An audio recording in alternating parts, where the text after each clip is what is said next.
Gələn il minimum əmək haqqı və minimum pensiya artırılacaq, baxmayaraq ki, inflyasiya çox aşağı səviyyədədir. Artıq Azərbaycanın iqtisadi inkişaf modeli dünyada özünü təsdiqləyib. Aprel-may ayları üzrə 50 min ödənişli ictimai iş yerinin yaradılmasına başlanıb. Bunun üçün 30 milyon manat vəsait ayrılıb. Əmək haqqı üzrə islahatlar uğurla həyata keçirilməkdə davam edir. Mən son qərardan sonra həm əmək haqqı, həm də müavinət və təqaüdlərdə yeni artımları müşahidə edəcəyik. Əgər televiziya insanları aldadırsa, insanlar ona niyə baxsınlar ki? İnsanların televiziyadan üz döndərdikləri bir vaxtda Azərbaycan hakimiyyətinin ən parlaq propagandaçısı olan Real TV-nin baş direktoru Mirşahin Ağayev televiziyaya baxmamağı tərbiyəsizlik adlandırır.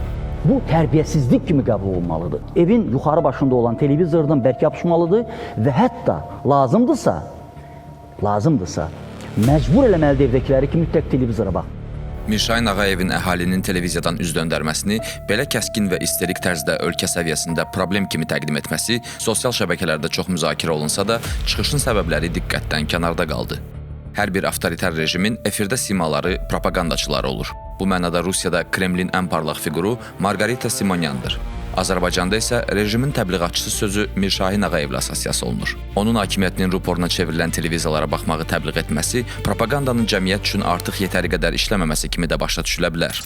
Dövlət qurumlarının apardığı sosioloji sorğuların nəticələrinə görə Prezident İlham Əliyevin reytingi 98%-dən 88%-ə düşüb. Avtoritar rejimlərdə bu sorğuların səhihliyi də sual altına düşür. Hər bir halda rəsmi rəqəmlər prezidentə etimadın son 3 ildə 10% azaldığını göstərir. Bəs insanlar niyə prezidenti və rejimi təbliğ edən televiziyalardan üz döndəriblər? Rejimin əsas təbliğat vasitələrindən biri olan televiziyanın əhali arasında nüfuzunu itirməsi ilk növbədə onun kimin sözünü deməsi ilə izah oluna bilər. Əgər televiziya xalqın maraqlarını ifadə edən fikirləri, problemləri dilə gətirmirsə, sadə insanlar ona niyə baxsınlar ki? Məsələn, əhalisinin böyük əksəriyyəti ehtiyac içində yaşayan Azərbaycanda uzun illərdir aşağıdan tələb edilən uşaq pulunu verməyə əvəzinə televiziyalardan bunun əksi təbliğ edilir. Elə Mirşahinin özü də bu tələblərə qarşı xalqa aşağılayıcı şəkildə cavab vermişdi. Stat: "Doğub törəyib sonra da pulumu verin deyə qışqırmayın."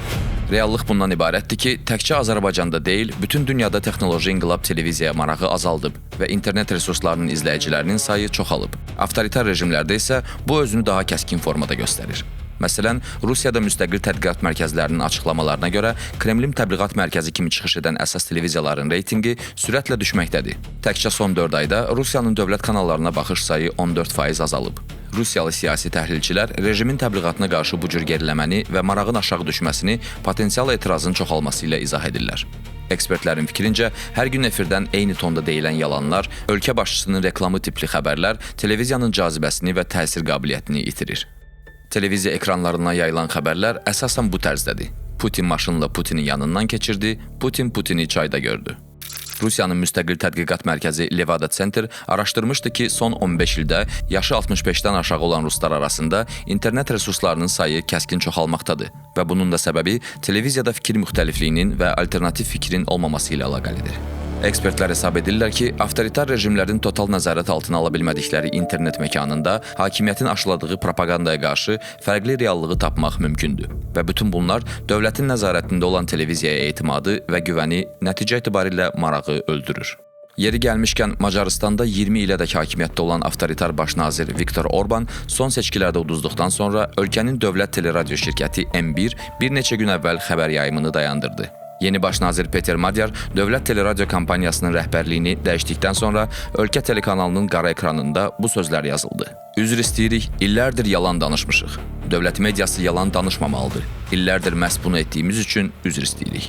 Bu arada Azərbaycan Dövlət Teleradyo Şirkəti ASTV-nin rəhbərliyi CNN və Euronews kimi beynəlxalq media qurumlarında təcrübə keçərək yeni formatla efirə çıxacağını açıqlayıb. Lakin avtoritar sistemin ruporu kimi xidmət göstərən media qurumu fərqli formatda olsa belə rejimin diktəsindən fərqli söz deyə bilərmi? Televiziyanın izləyicilərinin şuuruna necə təsir etdiyini izah edən sosioloqlar bildirirlər ki, bir sıra psixoloji və kommunikativ mexanizmlərin vasitəsilə ictimai rəyə təsir göstərilir. Məsələn, əsas mexanizmlərdən biri framingdir ki, hadisələr müəyyən bir interpretasiya çərçivəsində təqdim edilir, auditoriyanın məlumatı qavraması üçün lazımi kontekst seçilir və bütün bunlar izləyicinin açıq şəkildə sezə bilməyəcəyi şəkildə təkrarlanır. Eyni məqamların təkrar yayımlanması onların yadda qalmasına və obyektiv faktlar kimi qəbul edilməsinə kömək edir. və rejimin müəyyən etdiyi mövzular televiziyanın gündəminə gətirilərək ictimai rəy idarə edilir. Yəni izləyici ona göstəriləni müzakirə edir. Bunun üçün rejimlər hər ay mediaya milyonlarla vəsait xərcləyir. Məsələn, Perudakı Fujimorinin rejimi devrildikdən sonra onun sarayından çıxan qara mühasibatlığı sənədlərindən məlum olmuşdu ki, hər ay mediaya 10 milyon dollara yaxın pul xərclənirmiş. Televiziyanın cəmiyyətdəki gücünü izah edən rejimin simalarından biri General Bella bunu belə ifadə etmişdi. Stat: "Biz əgər televiziyaya nəzarət edə bilməsəydik, heç nəyə nəzarət edə bilməyəcəkdik."